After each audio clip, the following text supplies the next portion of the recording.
नमस्कार, सियासी अखाड़ा देख रहे हैं आप। आपके साथ मैं हूं खुशबू पांडे। करीब 11 साल के बाद लंबे कांग्रेस का संगठन बनाने की प्रक्रिया शुरू कर दी है और इसी कड़ी में राज्य में कांग्रेस जिला अध्यक्ष तय करने के लिए कांग्रेस के संगठन महासचिव केशव वेणुगोपाल ने केंद्रीय पर्यवेक्षक नियुक्त किए हैं, जो राज्य पर्यवेक्षकों के साथ मिलकर जिला अध्यक्षों का नाम तय करेंगे। इस रिपोर्ट को देखिए, फिर इस पर चर्चा की शुरुआत करेंगे।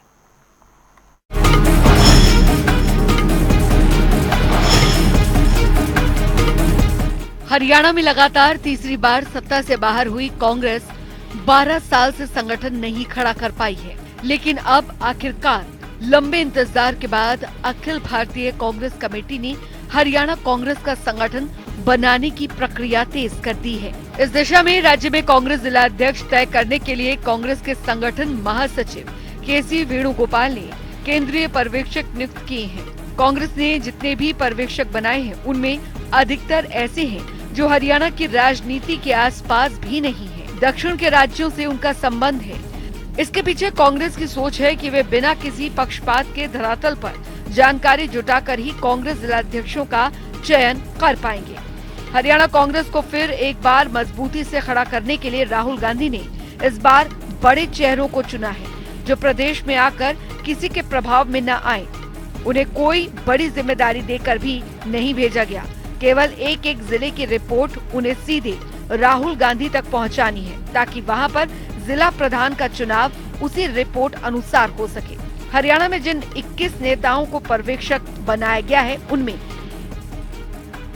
जगदीश ठाकुर, मणिकम टैगोर, वज्रा गायकवाड़, अमर सिंह, जीसी चंद्रशेखर, गिरीश चोंडकर, काजी निजामुद्दीन, विजय इंदर सिंगला, लालजी देसाई, चल्लाह वामसी चंद रेड्डी, कुलजीत सिंह नागरा, जय सिंह अग्रवाल, रफीक खान, भुवन कापड़ी, विनोद सुल्तानपुरी, प्रकाश जोशी, मनोज चौहान, क्रिस्टोफर तिलक, जगदीश जांगिड़, श्रीनिवास बीवी, अमित विज। नहीं, बहुत अच्छी बात है। पार्टी ने बहुत गंभीरता से ले रही है कि भाई ये साल जो संगठन का है और संगठन को ही प्राथमिकता देकर के, और ये अभी एआईसीसी के ऑब्जर्वर और साथ में पीसीसी के लोग होंगे और सभी जिलों में जाएंगे। और जिला जो संगठन हमारा पूरा ही संगठन जो 11 साल से नहीं बना है, अब पार्टी इसको गंभीर है और अब उम्मीद है कि बहुत जल्दी ही पार्टी का संगठन तैयार होगा, खड़ा होगा पूरी तरह से। कांग्रेस के केंद्रीय नेतृत्व की ओर से ऐसे पर्यवेक्षक पहले भी कई बार नियुक्त किए जा चुके हैं, लेकिन उनकी नियुक्ति का कोई फायदा नहीं निकला। इससे पहले जितने भी पर्यवेक्षक आए, वे हरियाणा कांग्रेस का संगठन बनाने के तमाम प्रयास करने के बाद निराश होकर वापस चले गए। इसकी एक वजह ये है कि राज्य में कांग्रेस जबरदस्त गुटबाजी में फंसी है। कांग्रेस में वर्चस्व की लड़ाई। भूपेंद्र सिंह हुड्डा हरियाणा में 9.5 साल मुख्यमंत्री रहे तो सत्ता का नया केंद्र बन गए। 2014 विधानसभा चुनाव की हार के बाद हरियाणा की राजनीति उनके इर्द गिर्द घूमती रही। अशोक तंवर ने प्रदेश अध्यक्ष बनने के बाद उन पर संगठन नहीं बनाने के आरोप लगाए। हालांकि भूपेंद्र सिंह हुड्डा का दखल हर फैसले में दिखाई भी दिया। 2014 में सत्ता से बाहर होते ही कांग्रेस की गतिविधियां कम हो गई, जिससे कार्यकर्ताओं का मनोबल पूरी तरह से टूट गया। कांग्रेस के जो भी प्रभारी हरियाणा में आए, उन पर कांग्रेस के एक धड़े के प्रभाव में आने के आरोप लगते रहे हैं। गुजरात अधिवेशन के बाद राहुल गांधी ने जिस प्रकार से इतनी बड़ी संख्या में ऑब्जर्वर लगाए हैं, उसके पीछे साफ संदेश है कि कांग्रेस के मेहनती वर्करों को ही कमान मिले, उन्हें बड़े नेताओं की छाया से बाहर निकाला जाए।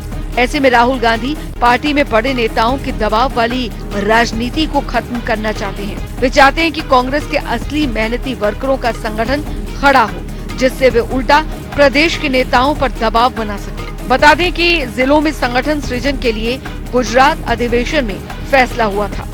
संगठन सृजन के फैसले के अनुसार ही यहाँ पर ऑब्जर्वर भेजे गए हैं। पहले कहा जाता था कि कांग्रेस अधिवेशन में चर्चाएं तो अच्छी होती हैं, लेकिन उन पर काम नहीं होता। लेकिन अधिवेशन के 1 महीने में ही फैसले पर एक्शन होता दिख रहा है। फिलहाल देखना होगा कि अब नए ऑब्जर्वर संगठन सृजन कार्य को कहां तक विस्तार दे पाते हैं। न्यूज डेस्क, जनता टीवी। तो चलिए चर्चा की शुरुआत करते हैं और आज हमारे इस पैनल में प्रियदर्शनी सिंह होंगी, प्रवक्ता भारतीय जनता पार्टी की, वेद प्रकाश विद्रोही होंगे, प्रवक्ता कांग्रेस पार्टी की, रजवंत डेनवाल प्रवक्ता इनेलो पार्टी के होंगे। सबसे पहले वेद प्रकाश विद्रोही जी कांग्रेस पार्टी के प्रवक्ता हैं, मैं उनके पास जाना चाहूंगी। वेद प्रकाश विद्रोही जी, अब पर्यवेक्षक की भी यहाँ पर नियुक्ति हो गई है। संगठन को विस्तार देने के लिए, संगठन बनाने के लिए अब कवायद शुरू हो चुकी है, कितनी खुशी है? खुशबू जी, आपको और आपके दर्शकों को मेरा नमस्कार जी। देखिए, पहली बार जो पर्यवेक्षकों की नियुक्ति हुई है जिस ढंग से जी, और जिनके नाम आपके द्वारा या आपसे पहले मुझे मालूम था, उसके बाद मैं अपने अनुभव के आधार पर कह सकता हूं कि अब की बार कांग्रेस का संगठन तो जरूर बनेगा। क्योंकि अभी तक जितने पर्यवेक्षक नियुक्त हुए थे, पूर्व में जो आपने कहा कई बार हुए हैं, आप सही कह रही हैं, लगभग 3 या 4 बार हुए हैं पिछले 11 सालों में जी। लेकिन वो प्रभारी के स्तर पर हुए हैं। पहली बार राष्ट्रीय नेतृत्व की स्तर पर हुए हैं और वो भी कांग्रेस के राष्ट्रव्यापी संगठन सृजनात्मक अभियान के बाद। और ये केवल अकेले हरियाणा के लिए नहीं हुए, जी, जहां जहां पार्टी का संगठन नहीं है या जहां जहां पार्टी का संगठन दोबारा बनाना है, वहां वहां सभी राज्यों के अंदर हुए हैं। आपने देखा होगा हरियाणा के साथ मध्य प्रदेश का भी हुआ है, जी, और भी राज्यों की इससे पहले हो चुके थे। तो इससे एक बात तो अब की बार लगती है कि भी पार्टी जो राष्ट्रीय अधिवेशन में फैसले लिए थे उनके निर्णय के प्रति गंभीर है। जी, क्योंकि जो हमारे जिला अध्यक्ष हैं, इनको वर्षों बाद पार्टी के अंदर एक ताकत दी गई है।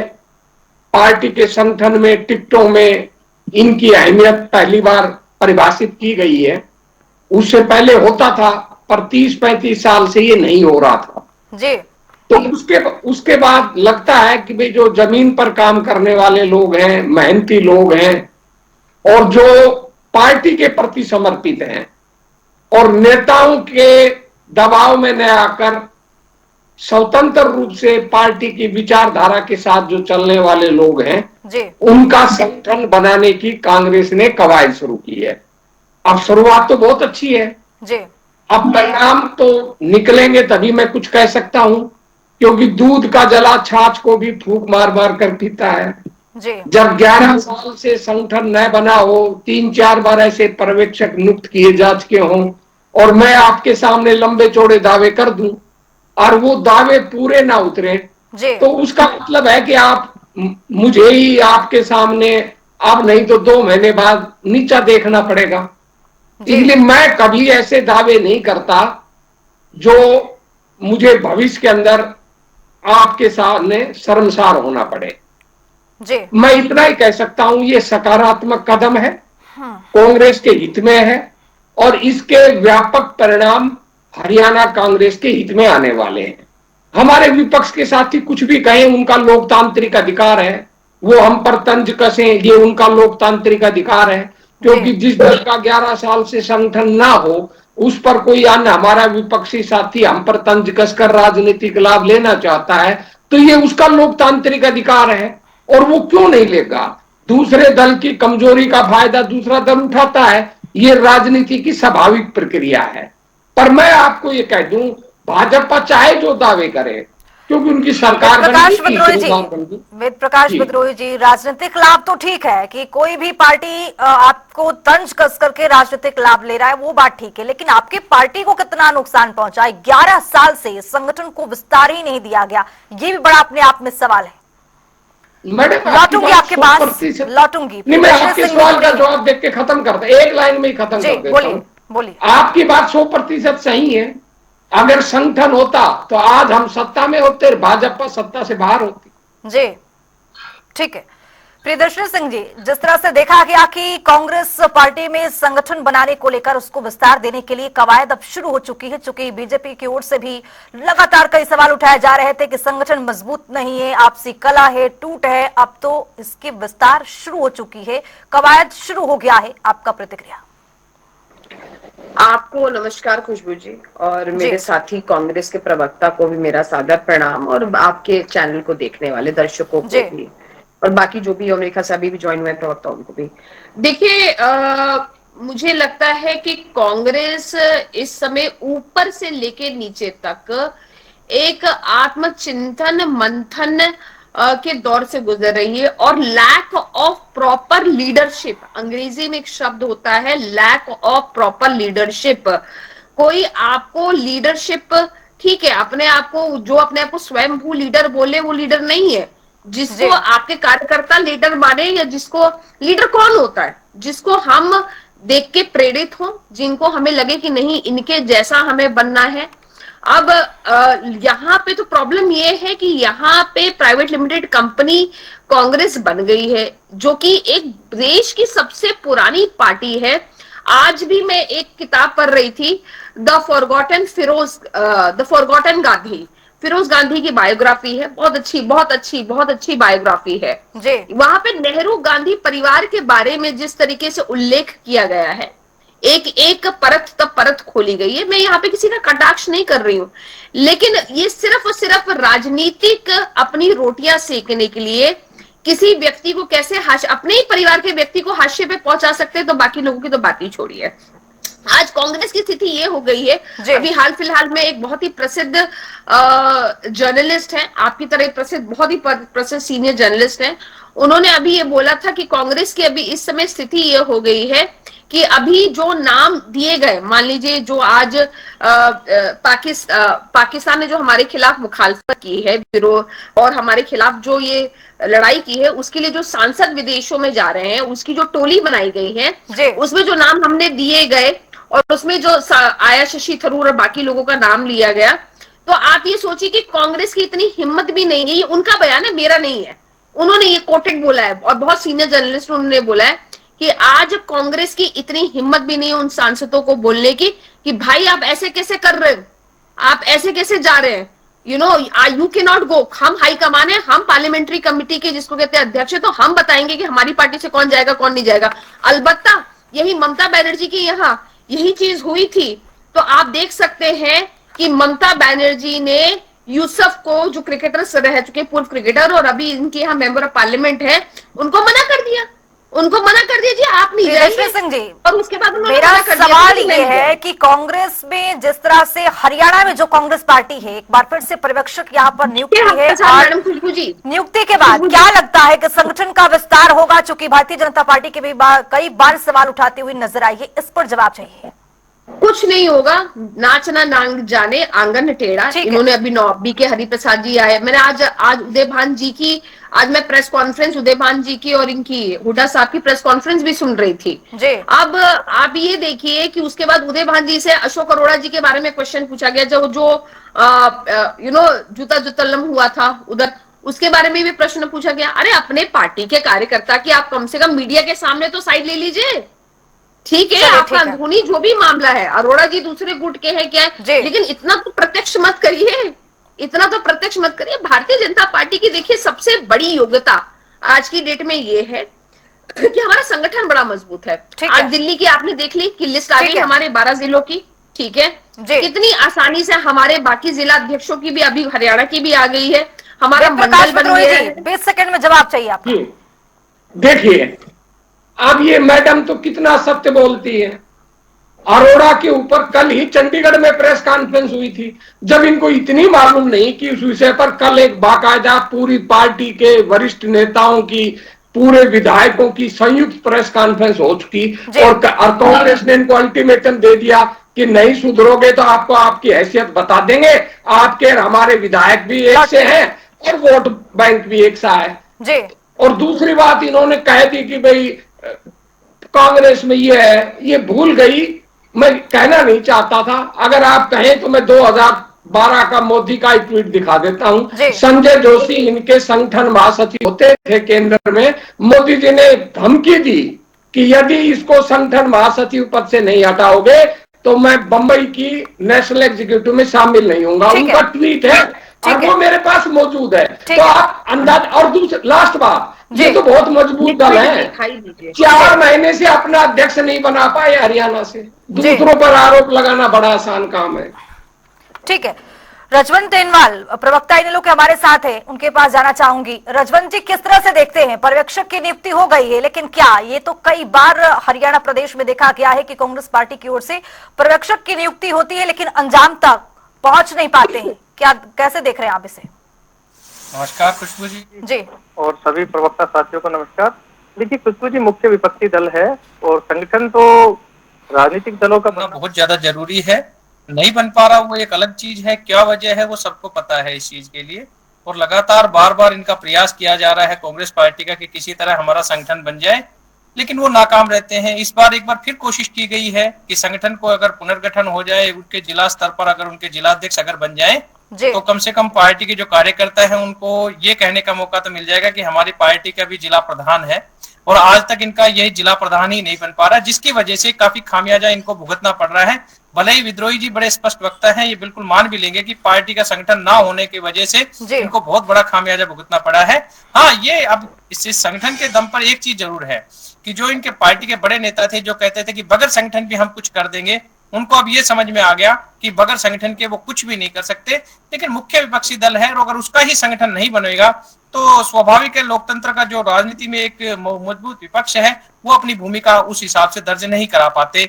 भले ही इनके 37 विधायक हैं, लेकिन उसके बावजूद भी इनकी क्या हालात है हरियाणा में, जब भी कभी भी विपक्ष की भूमिका अदा करनी होती है ये कहीं ना कहीं पिछड़ जाते हैं। इनके स्वयंभू नेता जो अपने आप में विधायक है या जो इनके पूर्व में मंत्री रहे हैं, उनके दम पर वो अपने अपने कार्यकर्ताओं के साथ कोई भी दमखम लगाने का थोड़ा बहुत प्रयास करते हैं, लेकिन जो ग्राउंड पे जो काम करना था असल में जो एक ये कह सकते हैं जिनको कि हाँ ये धरातल के नेता है, ये संगठन के पदाधिकारी हैं, उनकी कहीं भी अगर उनकी उपस्थिति नहीं मिले तो स्वाभाविक है पार्टी कमजोर नजर आती है। और आज इसी वजह से कांग्रेस पार्टी कमजोर है। भले ही उनको 37 सीटें आ गई हों, लेकिन हम तो उम्मीद यही करते हैं कि अगर इनका संगठन बन जाए तो निश्चित तौर पर जो भारतीय जनता पार्टी के खिलाफ अगर ये आज मुख्य विपक्षी दल है तो कम से कम अपनी बात रखने का प्रयास करेंगे, वरना इंडियन नेशनल दल तो है ही जो कहीं ना कहीं एक कदम आगे बढ़कर मुख्य विपक्षी दल का अपना जो जिम्मेदारी है उसका निर्वहन कर रही है।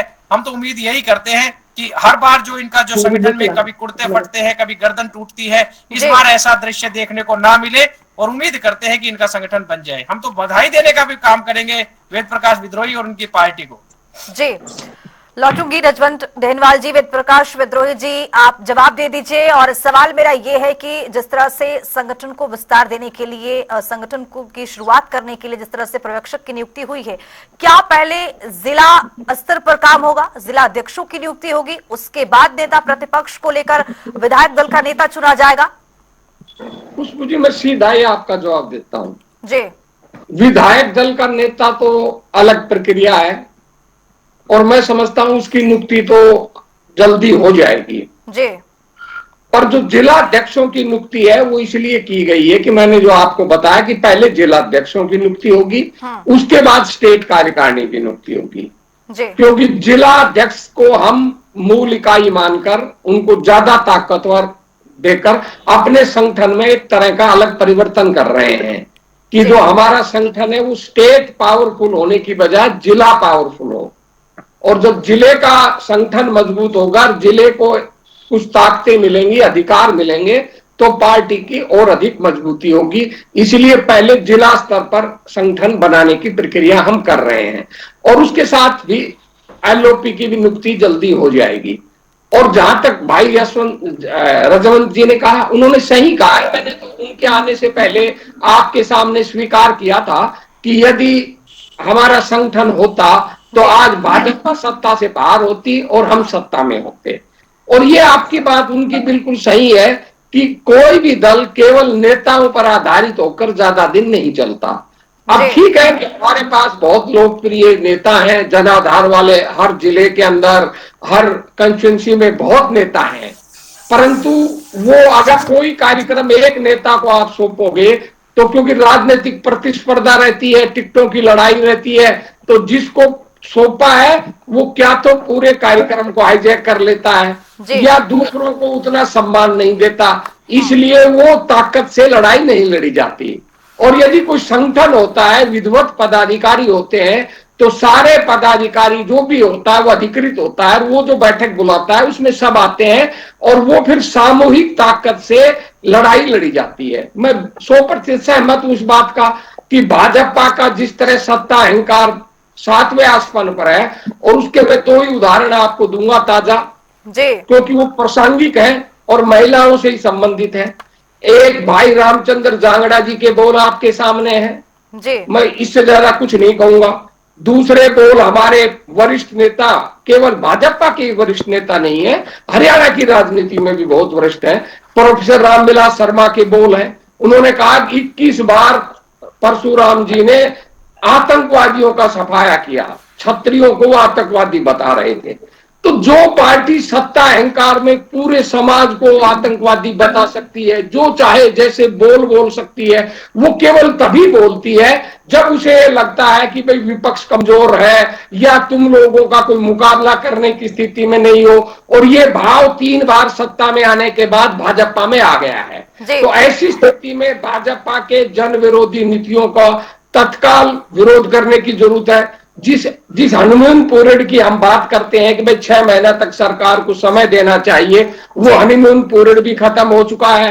और जो भाजपा ने वादे किए थे चुनाव में वो भी पूरे नहीं हो रहे। तो मैं उनकी इस बात से भी सहमत हूं, मैं खत्म कर रहा हूं, उनकी इस बात से भी सहमत हूं कि यदि कांग्रेस सड़कों पर नहीं उतरती और जन भावना के अनुरूप आंदोलन नहीं करती तो ये हरियाणा की जनता के साथ अन्याय होगा। जी ठीक है। प्रियदर्शनी सिंह जी, इस बार वेद प्रकाश विद्रोही जी भी उम्मीद जता रहे हैं कि जिस तरह से प्रेक्षकों की नियुक्ति हुई है तो लाजमी तौर पर, जाहिर तौर पर कांग्रेस मजबूत दिखेगी हरियाणा में। इसका जवाब दे दीजिए और जिस तरह से सवाल उठा रहे थे उस पर भी आपका जवाब चाहूंगी।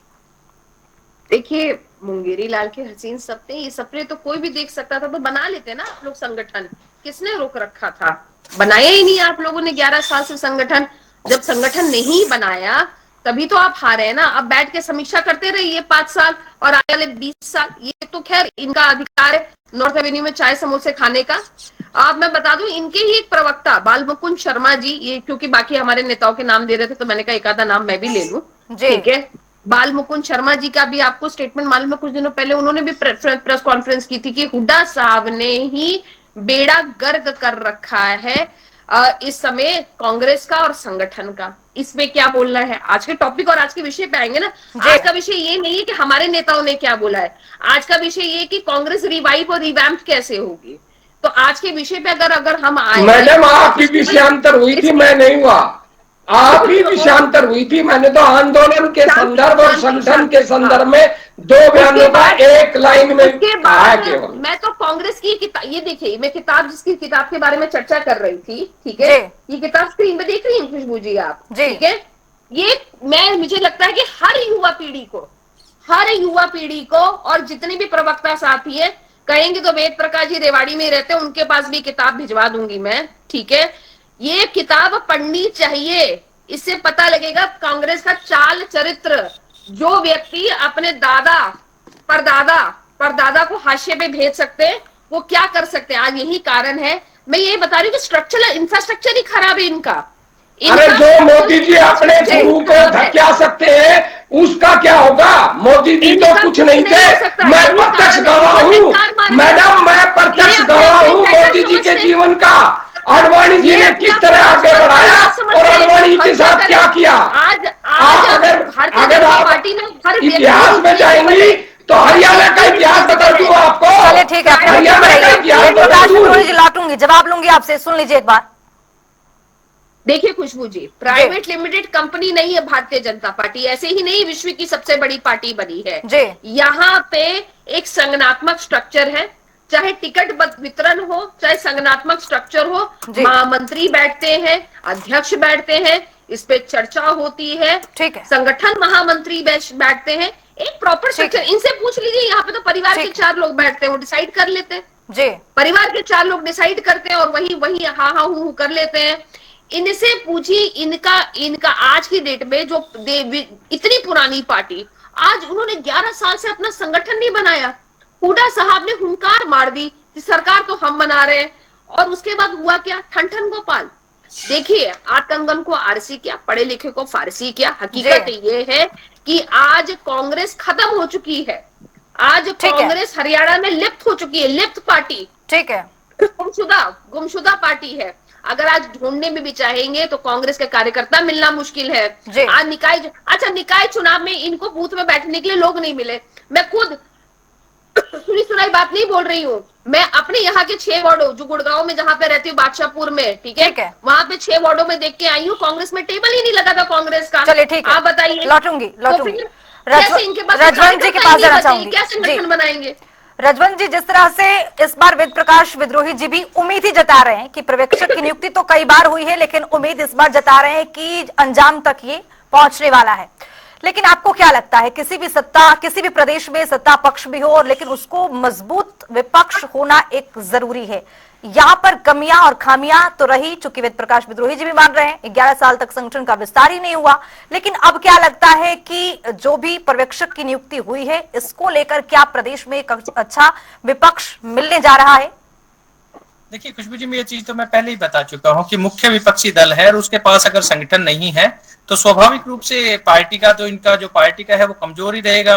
और दूसरी चीज एक बात आती है कि जो मुख्य विपक्षी दल के जब अब इनके पर्यवेक्षक आए हैं, और इससे पहले भी काफी बार पर्यवेक्षक भी आए थे, इनके प्रभारी वगैरह भी आए थे, तो आपने देखा होगा कि किस प्रकार जैसे ही इनके पर्यवेक्षक आएंगे वहां पर जो सवाल जो सत्ता पक्ष से पूछने हैं, वो सत्ता पक्ष से पूछने की बजाय कांग्रेस से सवाल पूछा जाएगा कि आपकी जो पार्टी की जो मीटिंग थी उसमें कुर्ते क्यों फटे, कुर्सियां क्यों चली, जूते चप्पल क्यों चले, क्योंकि इससे पहले भी यही होता है। और जो काम जो मुख्य विपक्षी दल का है कि सरकार से सवाल पूछने का, वो उनको छोड़ के और अपने सफाई में चले जाते हैं, अपने डिफेंस में चले जाते हैं। इसीलिए मैं बार बार यही कह रहा हूं कि मुख्य विपक्षी दल कांग्रेस होने के बावजूद भी मुख्य विपक्षी दल का काम इंडियन नेशनल दल कर रहे हैं। अब कैसे कर रहा है ये चीज भी अभी पता लगा आपको कि जब अभी पानी की जब लड़ाई लड़ने की बात आई, भाखड़ा का जब पानी पंजाब ने रोक लिया था, तो चौधरी अभय सिंह चौटाला ने यही कहा था कि पानी की लड़ाई है वो मिलकर लड़ेंगे। क्या आपने देखा कि कांग्रेस मुख्य विपक्षी दल होने के बावजूद भी वो सड़कों पर क्या वो केवल और केवल बंद कमरों में उन्होंने मीटिंग की कि बोला नहीं हम पानी लेके आएंगे। जब तक किसी भी व्यक्ति को कड़ी चेतावनी ना दी जाए या किसी को कठोर शब्द ना कहे जाए, तब तक वो अपनी हरकतों से बाज नहीं आने वाला।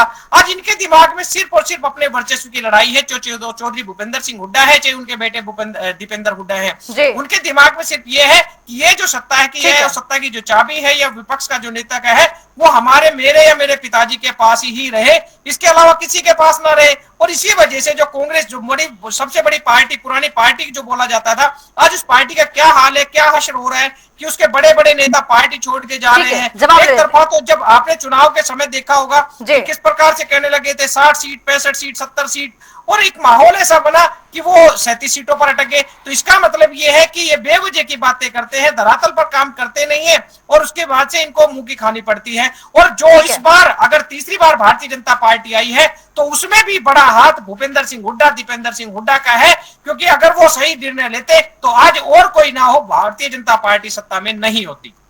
चलिए ठीक है, वेद प्रकाश विद्रोही जी आपके पास 30 सेकंड है, जवाब दीजिए। देखिए मैडम, सत्ता मद में चूर होकर किस तरह मानसिक दिवालिया निकलता है ये आपने देख लिया कि 39% जिस दल को वोट मिले हों अभी, और वो कहते हैं वो विपक्ष आई नहीं, दिखता नहीं, तो इस ऐसे लोगों की बात का कोई जवाब दिया जा सकता है क्या?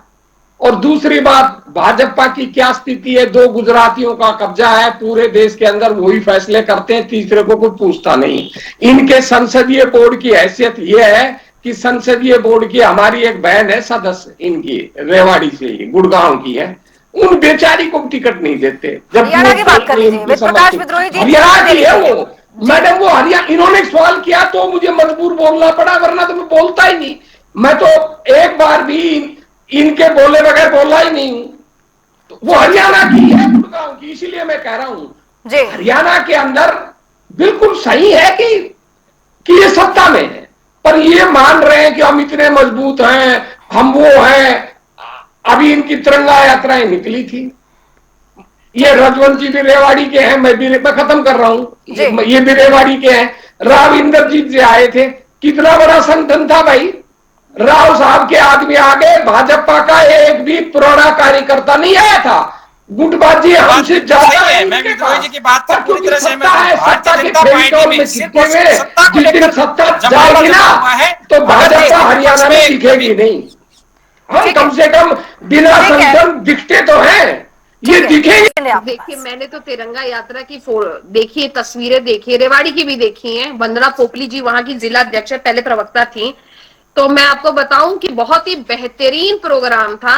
इनफैक्ट मैंने वहां पे मैसेज भी किया वंदना बहन को। मैंने बेहतरीन और बिना बेहतरीन पे तो सवाल ही नहीं उठाया। मैंने कहा कि भाजपा का एक भी पुराना कार्यकर्ता नहीं था, मैंने तो ये सवाल उठाया है। मैंने बेहतरीन और बिना बेहतरीन की वेद प्रकाश जी ये कह सकते हैं कि और भाजपा उस तिरंगा यात्रा में शामिल नहीं। मैडम, हमको तो पता, हम व्यक्ति को जानते हैं, हम आपको जानते हैं कि आप भाजपा के प्रति कितने समर्पित हैं।